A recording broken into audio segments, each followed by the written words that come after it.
before, let's look at the store. We don't have a lot to look at as far as offer review today, but we have some important messaging that came in last minute. A lot of these questions have been asked over and over on Reddit, so this is going to be a good thing because a lot of people have been concerned with at least two of these three issues. Three different issues to address. First, for limited players, the daily login calendar for November ended before the final day rewards could be collected. This negatively impacted people where they didn't get the 250 cores, which happens on the last day of the month, which is more important now because of the event for collecting power cores. We have identified players that logged in for 29 days and missed the claiming of the 30-day reward, and we'll be sending them missing 250 power cores by end of day tomorrow. And I've seen multiple screenshots. Many people have already received this, and they're saying that this will go out before end of the day tomorrow. Today is Friday. Second, the Blitz schedule for next week has been slightly modified. The Blitz for Scarlet Spider and Red Guardian each have their runtimes reduced by 1 day, and then the Red Star Blitz and the Orb Blitz will not run simultaneously, but instead one after each other. Fine. The change is necessary for this week only to add event pricing related to Dark Beast to some of the Blitz rewards. So in my video before, I talked about the Dark Beast being a Blitz character, and there's going to be the orbs for the event that will show up by blitzing, and hopefully this is not a super Blitz heavy event. We will have to see. Right now, I don't think it's possible to do the math because we don't know how many fragments are going to be awarded on average per Blitz battle. But maybe somebody knows the math from the prior event. I believe this is similar to the way that Agatha was released. Lastly, and this is the one that's been a lot of people have been asking about. Third, regarding the first Panther milestone event, there will be 10,000 Vibranium Meteorites available in the free web claim on Saturday. So that will be a big deal. Now, I'm expecting also 2 more days of the 1650. And for me, I am a little bit short.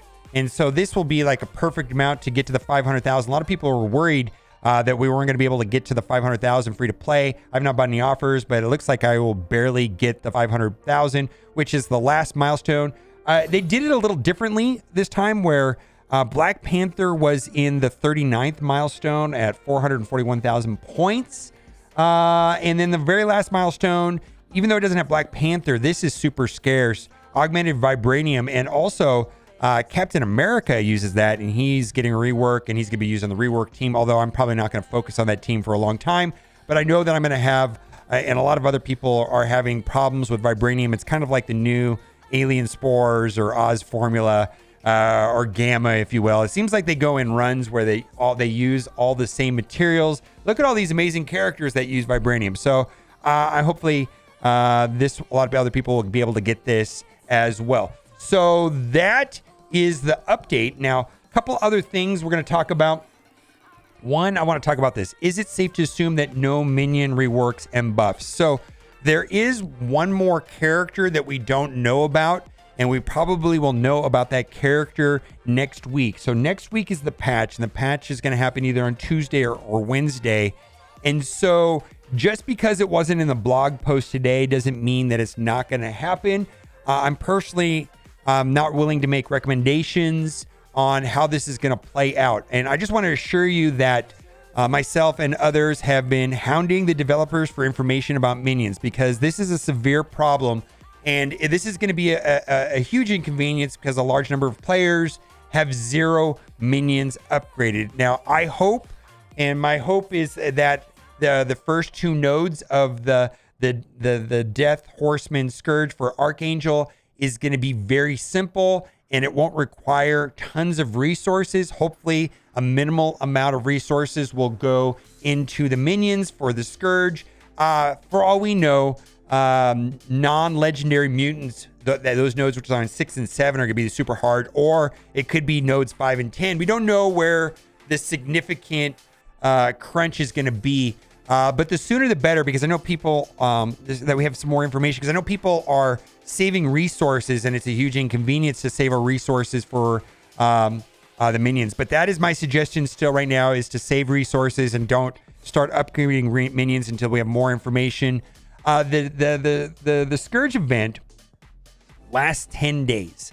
And if you can, if you have the ability to wait and see what is the minimum amount of investment that's required to upgrade the minions and what minion teams work best, I'm sure there's going to be lots of information about that. As soon as I have that information, like on the day one of the Scourge, it will be published so that people can, not have to put resources into minions, because minions are trash. Even at best, there's 3 Ravagers that can be used with T'Challa and Yondu on a subpar, like C- war team. It's just not a good situation. And there's nothing worse than having to upgrade characters that you don't like or that are not good. And minions are trash. And my hope for minions is that they just go away to obscurity. We never play them again. We never use them again. They're never required for anything, and they disappear. I don't want them reworked. I don't want new ones. I want none of that. I want to get through this event and then forget about them forever. Let's move on. Nemesis. And this is a great post by DMAC. Nemesis may be the greatest Dark Dimension character ever introduced. And I like this post. Now, I don't know how important Dark Dimension is at this time. It's still a lot of people haven't gone through Dark Dimension 5. But if you've not gone through Dark Dimension 5 and you're going to be getting Nemesis, take note of his kit. It's very interesting. Who's not to say that we're going to get Dark Dimension 6? I just don't know. Back in the good old days of Dark Dimension 2, 3, etc., we loved it when Minerva would use her ultimate and give a full heal to the entire team. That was the majority of the damage you would also do per the node, and you'd be waiting for ult to come up and sucking as much AP from the wave. Minerva's ult was a 15% health steal on all enemies on a 7-turn cooldown. Now let's talk about Nemesis. Looking at the early release of Nemesis kit and his special and ult, both have 10% health steal to all allies on a 3-3 and 5-5 cooldown, which is way lower than Minerva. And all of his abilities have health steal, technically. These abilities also deal damage, apply slows and bleeds, and he speeds himself up. His basic will also steal 5% and distribute it to only himself and Death Seed allies. I have just begun Global DD5, but if I'd known his kit, I would have waited for the release, as I think you could almost throw any other 4 global tunes, preferably Horseman team, Psylocke, Dark Beast, Brawn, Gambit, Wong, the list goes on, and one-shot every gold node in DD 1 through 5 with a 3-4 star Nemesis. That's probably true. I'm sure somebody will test it, and we will find out soon enough. So just keep that in mind. If you're about to enter Global DD or looking for an extra tune, wait for Nemesis. Excellent suggestion. Give us more free training mats. My goodness, I have an abundance of gold at this time, and I have no training materials, and I know some people tell me the opposite, but I see this post almost every day, and I just want to say it seems to me that they flush us with gold for a while, then they flush us with training materials, and they kind of go back and forth, and they're trying to fuel spending. And so I don't know. Let's move on. Can we get an Apocalypse planner on MSF.gg? As the title says, I think we need a really Apocalypse planner along with the DD planner that is already there. The DD5 part works okay, but is limited by origin spaces, and a lot of global characters are required for him. It'd be nice to show all the teams and your overall gear and ISO needed for both G16 and 17 for Baby and Big Boy Apocalypse. Now, there is already a legendary planner on MSF.gg for the other legendary characters, so you can plan that out, but there's nothing really for Apocalypse. Something else that I don't know if people knew was out there, but it's a lot better now that we have accounts and API linked to MSF.gg, and it's inside of the the analysis part, and it's under the meta ISO, and you can go in and say like filter war dogs, and you can see this is basically just data compiled on what other people in game are doing. So you can see OG Black Panther, 71% of the people are using Striker. You see the new Black Panther, 93% are using Striker. Nakia, 81% are using Striker. Okoye, Skirmisher, 80%, and then Shuri is Healer. Now, you can take this with a grain of salt, but this is a very useful resource as a starting place for ISO. I would use caution on this on characters that have been in the game for a long time that have been reworked. For example, Captain America recently, it was announced that there's going to be a rework for next patch.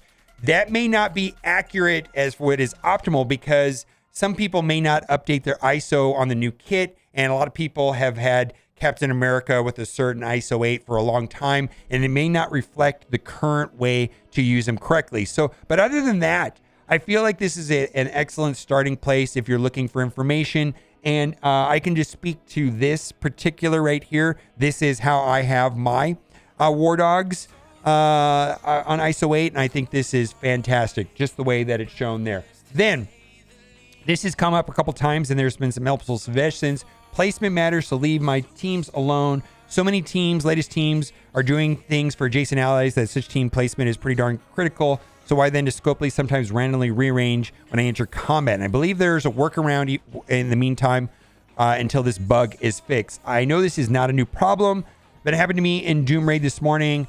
First time I remember it happening in Raid. It happened in War and Crucible more times than I can count. I can't wrap my head around the kind of coding to take the accident to do this. So there is a workaround, and I know this is true.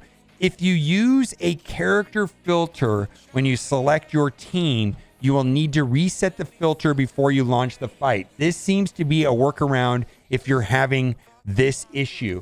And then right here, I officially hate coordinated assault. And I hear this a lot from a lot of people because it's very difficult to get 24 people all to commit to spending the green ISO energy. And this event, it seems like it's coming twice a month. And this is usually where people fall short in the month-long event, where they're not able to get all the milestones because it requires the entire alliance. And I just wanted to echo the sentiments of this frustration of this post right here. It's become a bi-weekly of how much my alliance sucks. Certain members of my alliance suck.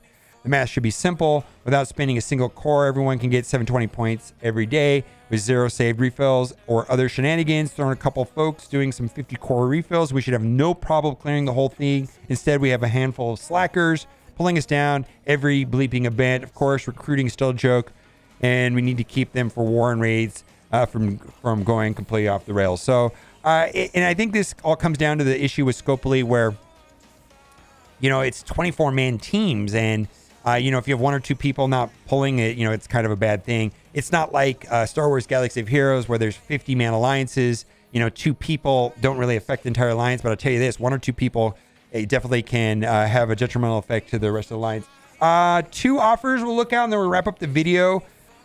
This is a pop-up offer that shows up in the web store after you do the free claim. I don't think it's that fantastic. This right here is a what is this? A Nokia orb, if I remember correctly. And then we've got, so I value that about $3. And then right here, these are those web launch orbs, which technically have a small chance of giving Cersei and Icarus. So not really excited about this. I did not purchase that. I don't need these orbs at this time. I don't think it's a great deal. And then there's this right here, first Panther bundle, which gives 4,000 of what the Vibranium Forge, the month-long event, which may help you get to another milestone. And not that this is a great deal, but this is a reasonable enough deal. 2 million gold and 4 gold orbs. All right, let me know what you think in the comment section. And as always, thanks for watching and keep on gaming.